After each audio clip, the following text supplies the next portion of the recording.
उस नगर में एक कुम्हारिन और एक कुम्हार अपने बर्तन पकाने के लिए आवा लगाए हुए थे।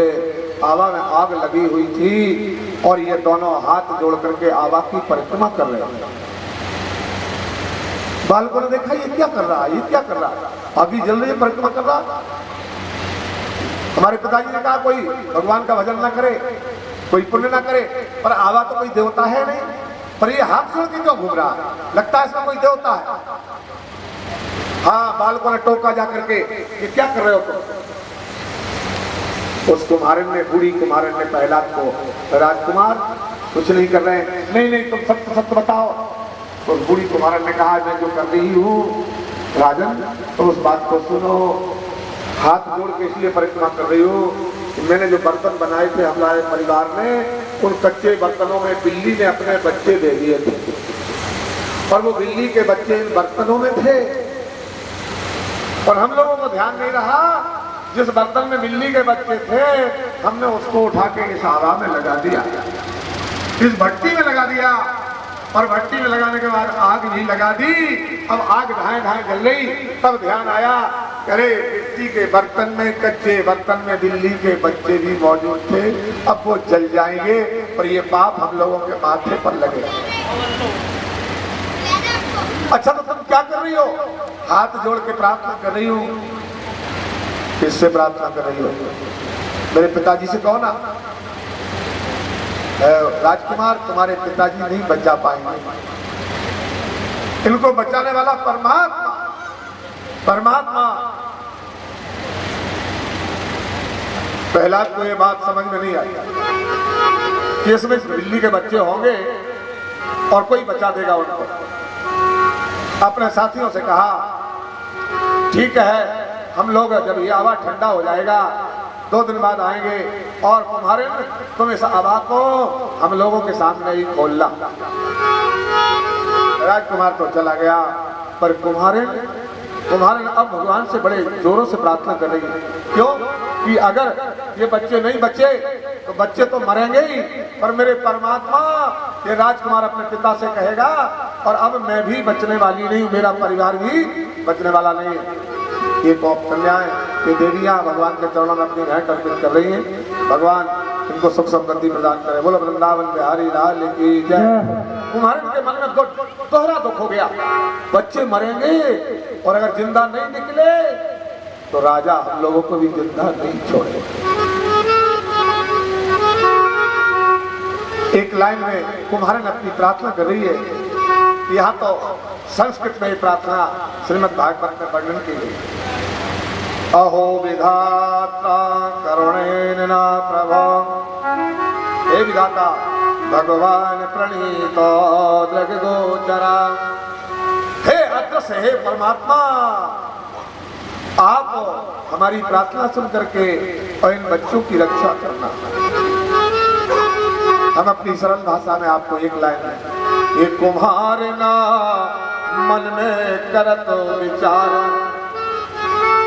कुम्हारिना मन में करत विचार, भजनियो हरि को करवे।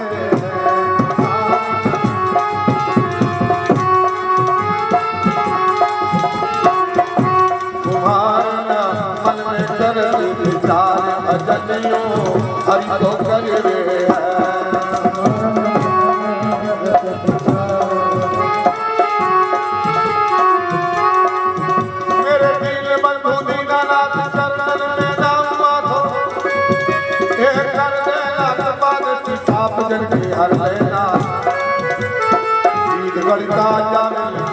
दर्शन के काबिल उनको तो बैकुंठ दिया नाथे समझ लेना।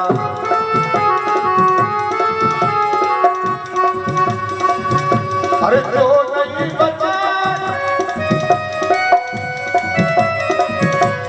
जो नहीं बचे,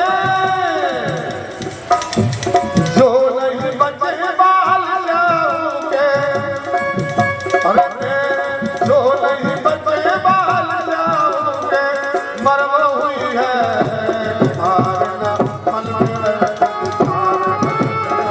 हरि को करे।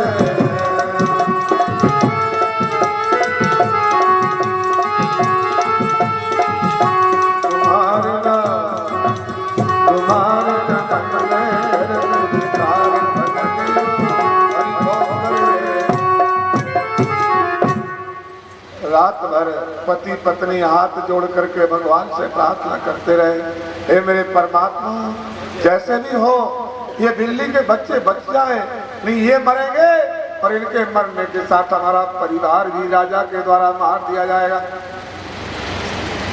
इस तरह से कुमारन प्रार्थना कर रही है, पति पत्नी दोनों इस तरह से प्रार्थना करते करते सवेरा हुआ, दूसरा दिन हुआ, हवा धीरे धीरे ठंडा होने लगा। प्रहलाद जी ने कहा था हमारे सामने खोलना। कुमारन ने प्रहलाद जी को और बुलवाया और प्रहलाद अपने मित्रों के साथ आए। कुम्हार और कुम्हारिन हवा को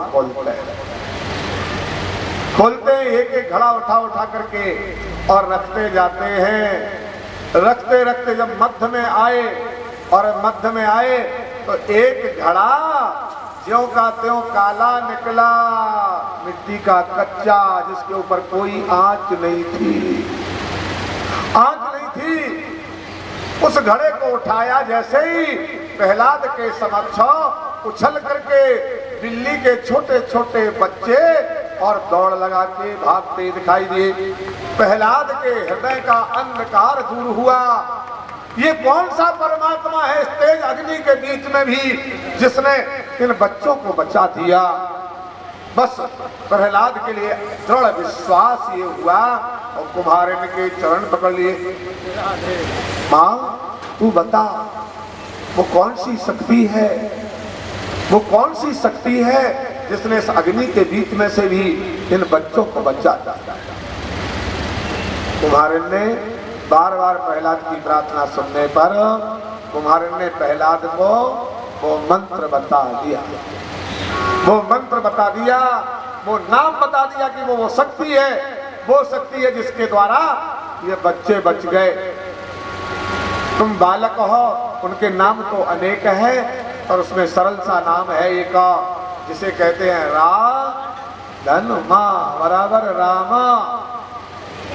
और ये इतना छोटा नाम इतना प्रभावकारी, लोगों को भरोसा नहीं होता, लोगों को भरोसा नहीं होता। ऐसा प्रभाव क्या नाम में हो सकता है?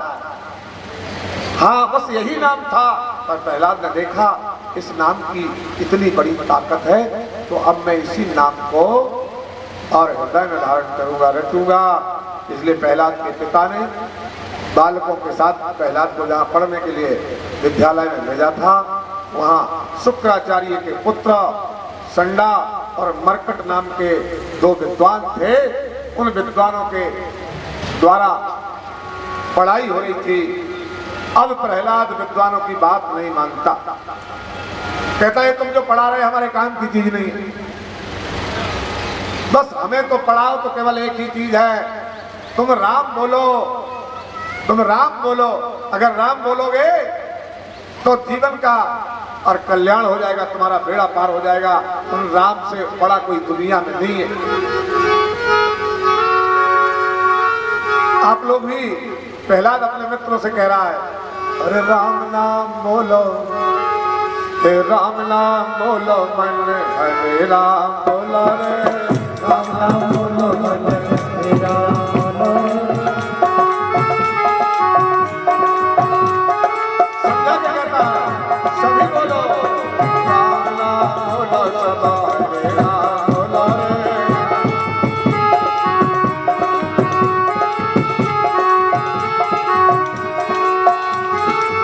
बीत गए दिना, जो समय बड़ा कम जा रहा है, बीत गए दिन बदल बिना रे, बीत गए दिन बदल बिना, बीत गए दिन बदल बिना, बीत गए दिन बदल बिना।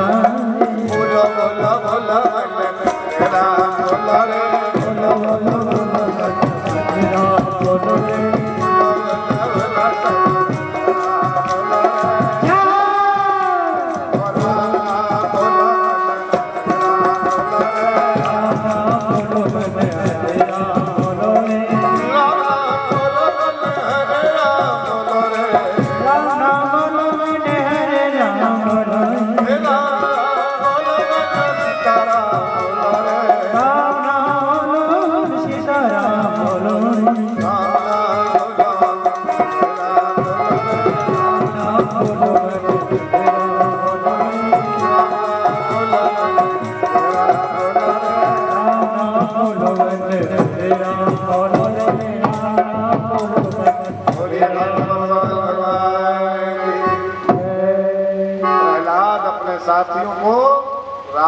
संकीर्तन करवाता। शिक्षक महोदय, ये आपका बेटा है, आपके सारे कानूनों का उल्लंघन कर रहा है। प्रजा तो आपको डरती है, पर ये आपका रात अपनी धुन लगाए। बहुत कुछ समझाया, अरे इसे डराया धमका जाए, प्रलोभन दिया जाए, बहुत सारे प्रलोभन दिए, बहुत डराया धमकाया, परंतु जब प्रहलाद के ऊपर कोई असर नहीं हुआ, तब लगा कि एक काम करो, अब इस दुष्ट को मरवा ही दो, नहीं तो फिर जब हमारा बेटा ही हमारी बात नहीं मानेगा तो हमारा ये राज्य शासन में अपमान होगा और लोग हमारी बात नहीं मानेंगे। इसलिए अपने बेटे प्रहलाद को कितने कष्ट दिए हैं, इन कष्टों के बारे में प्रहलाद के जीवन की कथाएं, भक्ति की कथाएं आप लोगों ने कई बार सुनी होगी, कई बार सुनी होगी। इसलिए आपको अच्छी तरह से याद है, हम और ज्यादा विस्तार में इसको नहीं ले चले गए। संक्षिप्त इतना ही कहेंगे, प्रहलाद को पहाड़ के ऊपर से गिरवाया, जल्लादों के द्वारा पहाड़ के ऊपर से गिरवाया कि पहाड़ से गिरेगा मर जाएगा। एक नागों वाले मठ में भी, सर्पों वाले मठ में भी, और जाकर के इसको पकड़वा के छोड़वा दिया, चारों ओर से सर्प से खा जाएंगे, पर प्रहलाद पहाड़ से गिरने पर भी नहीं मरा और इस मठ में नागों से भी नहीं डसा गया। वो नाग प्रेम के साथ प्रहलाद के साथ प्रहलाद कीर्तन करता है, वो नाग भी फन उठा उठा करके नाचते हैं।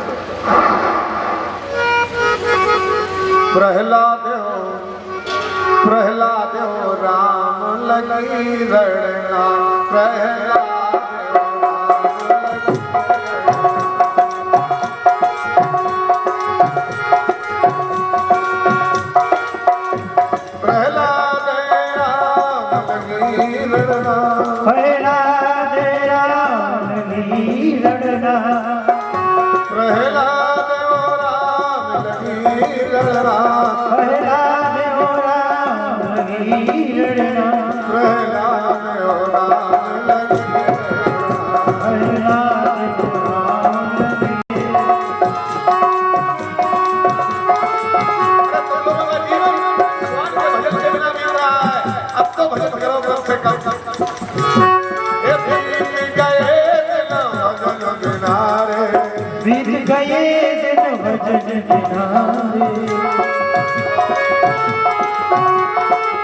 इस नाम का जाप करो। क्यों? हे राम नाम की नौका बना के, राम नाम की नौका बना के पार उतर गए संत जना रे, पार उतर गए संत जना। राम नाम बोलो मन राम बोलो रे,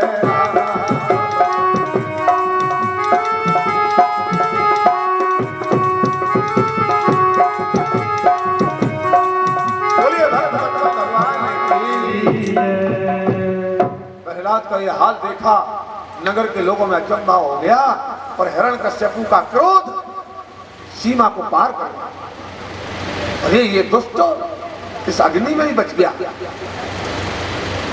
हिरण्यकश्यपु ने लोहे का खंभा और अग्नि से गर्म करवाया और गर्म करवाया, जल्लादों को बुला करके प्रहलाद को पकड़वा करके और खंभे के पास ले जा करके कहा, हिरण्यकश्यपु ने, अब बता तेरा वो भगवान कहाँ है, देख इससे तुझे बंधवाते हैं, अब तेरी रक्षा कौन करता। प्रहलाद का मन कुछ अग्नि के खंभे को देख करके सकुचाया, क्योंकि अग्नि के बीच से निकल के आया था, इसलिए ज्यादा भय तो नहीं था, पर दुष्ट तलवार लिए खड़ा है। हिरण्यकश्यपु ने जब ये कहा, प्रहलाद को खम्मे के ऊपर नजर डालता है तो देखता है उस पर एक चींटी चलती हुई दिखाई देती है। प्रहलाद को लगा, ओ मेरे परमात्मा जब इस प्राणी को इससे बचा रहे, मेरी रक्षा क्यों नहीं करेंगे?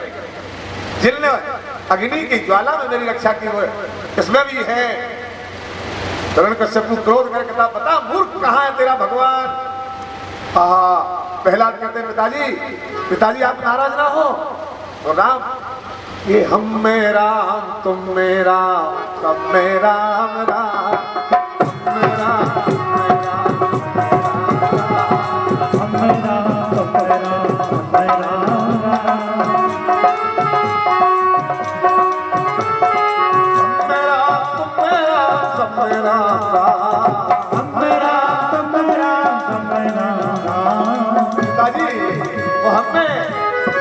में भी वो सब में है। इसलिए पिताजी अब कम से कम अब तो बोलो राम राम राम राम राम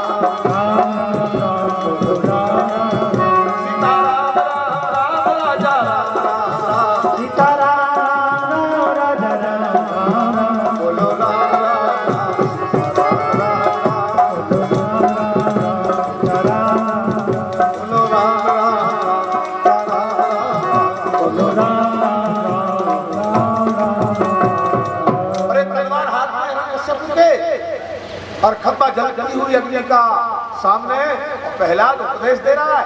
हिरण्यकश्यपु के क्रोध का ठिकाना नहीं रहा, इसलिए प्रहलाद जिस खंबे के पास खड़ा था और खींच के तलवार और जैसे ही क्रोध करके और हिरण्यकश्यपु ने खंबे के पास खड़े प्रहलाद को मारी।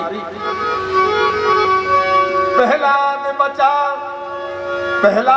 बचाओ सो खड्ग धारा जो खंबे से जा टकराई और खंबा को फाड़ नरसिंह प्रगट वह बाकी छाती टकराई।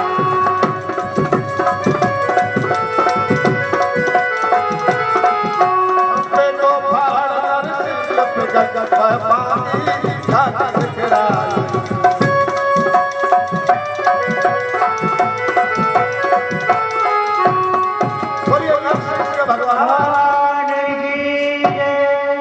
सज्जना जिस समय प्रहलाद के ऊपर तलवार का वार हिरण्यकश्यपु ने किया, तलवार प्रहलाद में लग के खंभे में लगी और खंभा फटा और खंभे के बीच से और आधा शरीर मनुष्य का और आधा शरीर सिंह का इस आकृति की और वो विकराल झांकी और सभा के बीच में प्रकट होती है। वो आधा शरीर मनुष्य का आधा सिंह का, इसलिए कहा गया नरसिंह और नरसिंह का प्रकट हुआ। और देखते देखते अपने सामने खड़े प्रहलाद को और उस नरसिंह स्वरूप ने और बचाने के लिए तुरंत हिरण्यकश्यपु को उठाया और उठा करके पकड़ा और पकड़ करके अपनी गोदी में लिया और याद दिलाई, अरे दुष्टों तू देख ले मुझे, मैं कौन हूं, मैं मनुष्य हूं या जानवर हूं। हिरण्यकश्यपु देखता है घबराता हुआ। अभी इस समय दिन है या रात्रि है, संध्या का समय था। न धरती पर न आसमान में, तू पृथ्वी पर है आकाश में, नरसिंह की गोदी में था। तेरे जितने वरदान तूने मौत के इंतजाम करने के लिए मांगे थे, उन वरदानों में कहीं कोई वरदान बाकी तो नहीं है। और देखते देखते नरसिंह ने क्रोध में और हिरण्यकश्यपु का और पेट फाड़ करके नाखूनों से और देवलोक को यमलोक को पहुंचा दिया। बोले नरसिंह भगवान की। नरसिंह का क्रोध इतना बड़ा, उस क्रोध के सामने सभी देवी देवता कोई सामने आके टिक नहीं सके। वो क्रोध से ज्वाला छूटने लगी, कैसे ठीक हो उसका और विकराल अग्नि जैसा तांडव। इसको देखने के लिए सज्जनों, समझने के लिए, बचाने के लिए, इस क्रोध को ठंडा करने के लिए तमाम देवता लोग इकट्ठे हुए, जिन्होंने आकर के और प्रभु नरसिंह जी की प्रार्थना करने की कोशिश की। और उस विकराल तेज के सामने कोई टिक नहीं सका, कोई टिक नहीं सका। तब प्रहलाद के रोने की आवाज आई। जैसे प्रहलाद के रोने की आवाज आई, आहा प्रहलाद क्यों रो रहा है? प्रहलाद ने उस रूप को देखा, बालक था 6 वर्ष का, पिता की दुर्गति हो गई, पिता मर गया। नरसिंह ने भक्त प्रहलाद को रोते देखा, तुरंत क्रोध ठंडा हुआ और हिरण्यकश्यपु को नीचे डाल प्रहलाद को तुरंत गोद में लेकर के और अपनी सिंह रूपी जीभ से और प्रहलाद को चाटने लगे और कहने लगे, प्रहलाद मुझे तुम माफ करो, अरे हुई भारी भूल हमारी है, बेटे तुमने अति कष्ट सहे।